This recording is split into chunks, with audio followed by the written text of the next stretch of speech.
guys, so today's video is going to be a little bit different because instead of showing you a performance and a tutorial for one card trick, I'm actually going to be showing you two tutorials of two different card tricks that you can actually seamlessly transition from one into the next one if you're doing a routine. The reason why I'm not going to do a performance is because one, it's going to save a lot of time. This video would be like super long if I did both the performances and the tutorials. And the second reason that I'm not going to do a performance is because these two tricks, I'm sure that if you are a magician watching this video, I'm sure that you guys know the basic plot and the basic way of how this trick looks. So what are these two tricks that can flow seamlessly from one to the other? Well, these two tricks are actually a triumph and an out of this world. So if you don't know what those are, a triumph is basically when you have a spectator select a card, they lose it in the deck, then you're gonna take half of the cards and turn them face up, and then you're gonna shuffle the face up cards into the face down cards. So you have this insane mess of face up and face down cards, then you snap your fingers and you spread out the cards.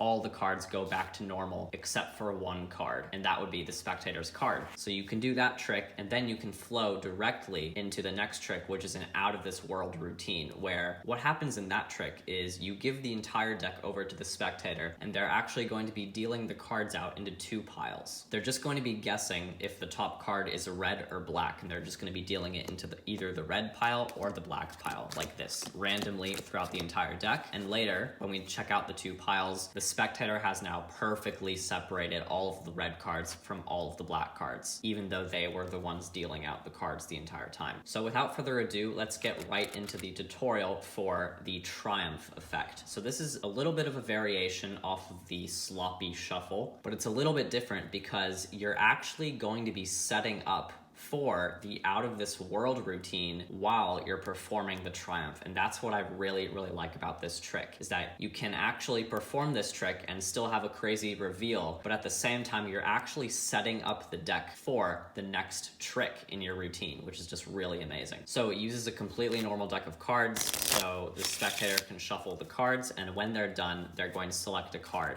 And all you want to do is take this card, doesn't matter what it is, let's say the 2 of clubs, and you're going to be taking this card and controlling it second from the top. So there's many ways to do this. My favorite way is probably using a bluff pass. By the way, I have a in-depth tutorial on the bluff pass, so if you guys don't know how to do this, be sure to check out that video. This is just a basic overview. So the spectator says stop whenever they like. I'm going to pretend to lift up that many cards, but I'm actually going to lift up a single card, but to the spectator's eyes, this looks like I pick up half of the deck. I ask them to place the card in, and then all I do is lift up some cards with my thumb, and then it looks like I have half the deck, and then I drop the cards down. So it looks like I lost the card in the middle, but in reality, the card is actually second from the top. So now you can give it some shuffles. And now you're gonna go into the basic handling for the sloppy shuffle, but the only difference is that you're not gonna be doing it face down like this, because this is the normal way to do it. You usually do it face down. You're actually gonna be doing this exact same thing face up. So you're gonna be taking the cards and going like this, doing this crazy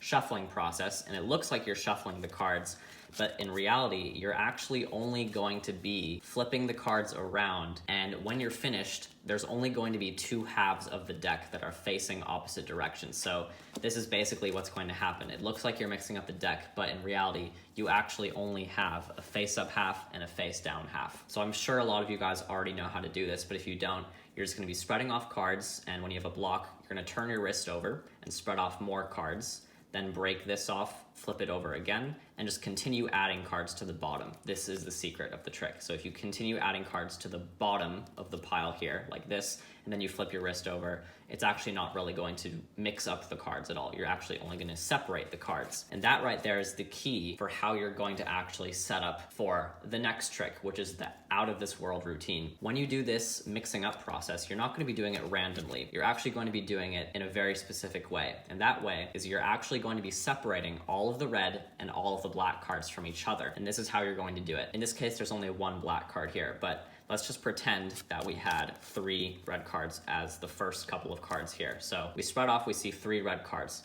When I see that there are no more red cards, this is when I'm going to turn my wrist, and I'm going to spread off until there are no more black cards. When there are no more black cards, I'm going to turn my wrist over. Basically, every time the color will change, I'm going to turn my wrist over and add that to the bottom. So now the color changes again.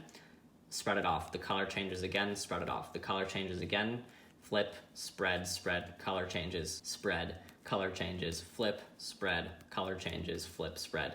And you're gonna be continuing this. You don't wanna do this in silence, obviously. There's many different triumph stories out there. Like you can say you were in a bar and a drunk person shuffled the cards like this, or you were showing a trick to your little brother and your little brother shuffled them up like this. But yeah, there's many different stories for triumph effects that you can choose whichever one you like. But basically, it looks like you're mixing up the cards, but you're actually going to be separating all of the red cards from all of the black cards. So basically, every time the color changes, you're just going to flip your wrist over and spread off the cards like this. So all the black cards, red card, black cards, red card, black cards, red, black cards, red, black cards, red.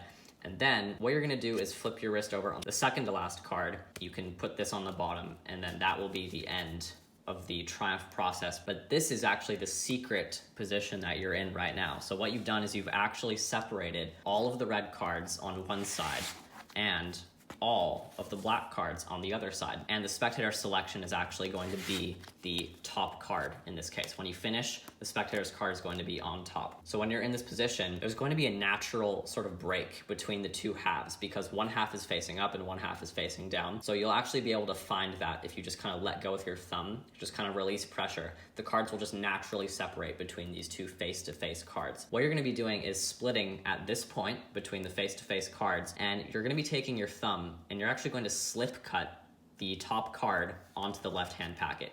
So you're gonna split the cards at this point. You're gonna slip cut the top card onto the packet, drop the right-hand packet down, and then take this packet and cut it to the top. So now you're in the position as if you were doing the original sloppy shuffle handling. So now you're in this position where you actually have all these cards face up, all these cards face down, but this one single card is actually going to be the spectator's card. And now you can do this little thing where you can cut off less than half of the deck, flip your wrist over and show, look, we have face down cards with face up cards. Then you're gonna cut more than half of the deck and you're gonna show, look, we have face up cards with face down cards. You put this all together again in the same orientation. And then you're gonna find the natural break again right here between the two face down cards, okay? So you'll be able to do this very easily, but all you wanna see is you cut right here between the two facing down cards. So when you cut there, you're gonna show your wrist like this. Then you're gonna turn these cards over into your other hand like this. And you're gonna show the bottom card and ask the spectator, is this your card? Queen of clubs, they're gonna say no. And then you'll say, okay, well, try something else. You're gonna drop this down, face down, and your wrist is actually going to turn these cards over. So you're gonna take your wrist, turn these cards over on top like this. What that does is it takes that entire top half of the deck and it secretly turns it over. So now you ask the spectator what their card was, you snap your fingers, and you spread. And there you go. The triumph effect is over. And now you have the spectator selection is the only facing up card in the deck. And now you can take the card out, have them examine it, but check it out, guys. You are now ready to perform Out of This World. And there may be a case in which you do the triumph effect and there will be some cards in the wrong spots. Like there might be some red cards here, there might be some black cards here. It won't be perfectly separated, and that is completely okay. It doesn't have to be perfectly separated yet, because you actually have some time to fix it up right now. So once this triumph effect is over, they can examine the card, and now you're ready to move into the next trick. How I like to begin my Out of This World routine is I like to actually start by having the spectator just guess some cards if they're red or black, just some single cards. So all I'm gonna do is just pull out some cards, and they can be completely random cards. So I'll pull out like a black card there, a red card here. It really doesn't matter what these are, but this is actually the opportunity now to fix the deck. So let's say if there was like a red card somewhere here, if there was a red card here, I would actually take out this mistake card and I would put it down as one of my cards right over here on the table. And that way, I'll actually be able to get rid of any mistakes that I may have, and I can actually perfectly separate the deck into red and black. So what I'm gonna do is pull out 3 single cards, and then what I'm gonna do is I'm just gonna go through and find the middle point in which there are the red and black cards together. I'm gonna pull out these 2 cards together, and I'm actually gonna place these 2 cards. They don't have to be squared up. You're not pretending like this is a single card. You can cleanly show that you have 2 cards here. Once you've done this, you've had all the time in the world now to correct your mistakes if there were any cards in the opposite color. So now the deck should be completely separated into red and black. but the spectator's not going to see this. They're only going to see the face down cards like this. So now you're going to have the spectator be guessing if these cards are red or black. This is just something I like to do that gets the spectator engaged and gets them having fun in the trick. So they can just guess. It's a 50-50 chance if it's red or black. Let's say they say black, and then, I don't know, red, red, and then they can just go through one by one, guess if it's red or black. And then the last two cards, what I do is before I show these last two, I actually pick all of these up, and I'm actually going to place these back inside of the deck, and just make sure to place these cards back in the correct color position. So just make sure to place all the black cards back here, red cards back here. What I do is I say, so I actually pull out these two cards together because one of these is red and one of these is black. So now you're gonna mix up the cards like this, and you're gonna have the spectator guess either this one is red, this one is black, or this one's red and this one is black. It doesn't matter.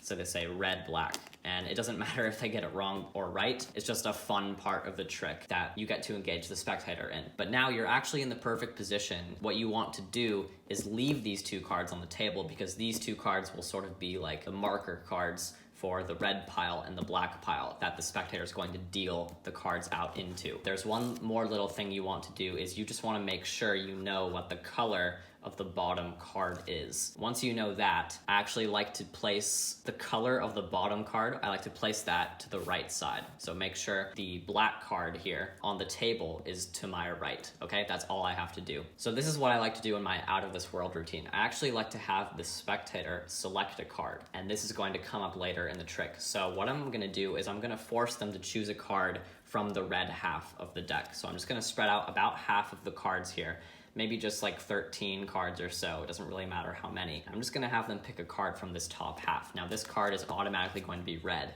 and it doesn't matter what this card is. So in this case, we have the 3 of hearts. I tell them to remember it, and when they're looking at that card, I'm actually going to secretly spread off way more than half of the deck. So I'm in this position here, but what I'm gonna do is secretly spread off a huge chunk of cards. So now I'm actually in the bottom half of the deck, the black half. And I tell the spectator, go ahead and place your card back anywhere you like. They're just gonna place it back somewhere here in the middle, but what they're doing is placing it directly inside of the black cards. So now there's one red card inside of all the black cards. And now what you're gonna do is you're gonna give the cards a shuffle, but it's actually not really going to disturb the order. You're just gonna be switching around the red cards and the black cards. So the red cards will end up on the bottom and the black cards will end on top. You're gonna do this by doing an overhand shuffle. So you're gonna peel off about a quarter of the cards like this, and then just start doing single cards. I'd say do about 15 single cards like this, but when you know that you've gotten past half of the deck, you can actually just start really overhand shuffling the cards on top. It's not going to disturb the order whatsoever. You just want to make sure you get past the halfway point,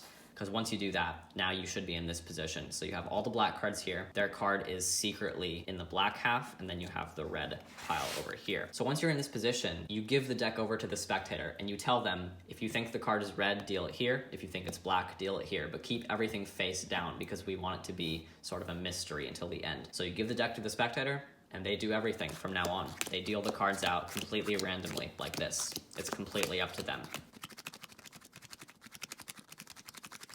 And during this whole process, you can be talking and saying how the deck is completely shuffled and they're just going to be using their intuition. You can come up with whatever pattern you like, but this is how you're going to finish the routine. So you're going to start with the left pile. You always want to start with the pile to your left, because this is actually the pile that you set up for. You're just going to be getting a quick little key card here. So all you're going to do is you're actually going to be spreading out the cards, and you're going to be looking at all of these red cards here, and you're just going to note what the last red card is. It's going to be the Jack of Diamonds, and all I have to do is remember this card, Jack of Diamonds. And the reason why I'm looking at these cards is I'm just going to be checking how well the spectator separated the cards. So I'm going to pick these up and I'll say, all right, I'm just going to give it a little check here. I'm just going to see how well you did. Ooh, you know what? You actually didn't do too bad. I sort of bring their expectations down a little bit because the end reveal just hits so hard. So I kind of want to lower their expectations, and then their expectations will be blown out of the roof when you show the actual reveal. So I remember Jack of Diamonds, and now I'm just going to start turning the cards over one at a time.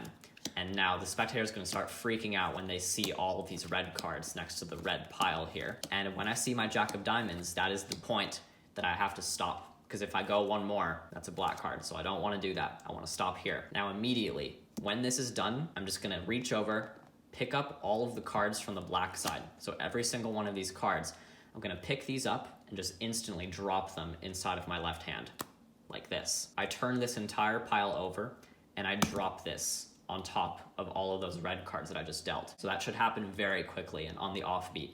So look at that, you did all that, the red cards are shuffled, and then boom, you put everything together, you square up the cards, and now the trick is over. You spread out these cards, and boom, it looks like the entire deck has been separated into red and black. It really has been separated. And you split the red cards up like this, you can fan them out. Look, all the red cards and all of the black cards perfectly 100% separated. And I just kind of leave it at this, and I have the spectator look at this for a minute. They might not even notice. If they don't notice for a little while, it might get kind of awkward. So if they don't notice anything, you should point out and look at all these black cards here. Oh, wait, hold on. I guess some people make some mistakes sometime. When you pull this card out, they might not realize it at first, but then they're gonna remember that the card that they selected was the 3 of hearts, and impossibly, their selection is somehow the only mistake that they made, and that just makes for a really great kicker ending. So yeah, guys, that is my tutorial for those 2 tricks that can just flow seamlessly together in a routine. You guys can come up with any type of pattern that you like to make them flow directly from one to the other, but I think you can really use that triumph effect to just set up for this out of this world routine by separating the red and the black. It's a really, really great idea. And yeah, I hope you guys get a lot of use out of this. So hopefully you guys enjoyed the video, and see you guys next time. Bye.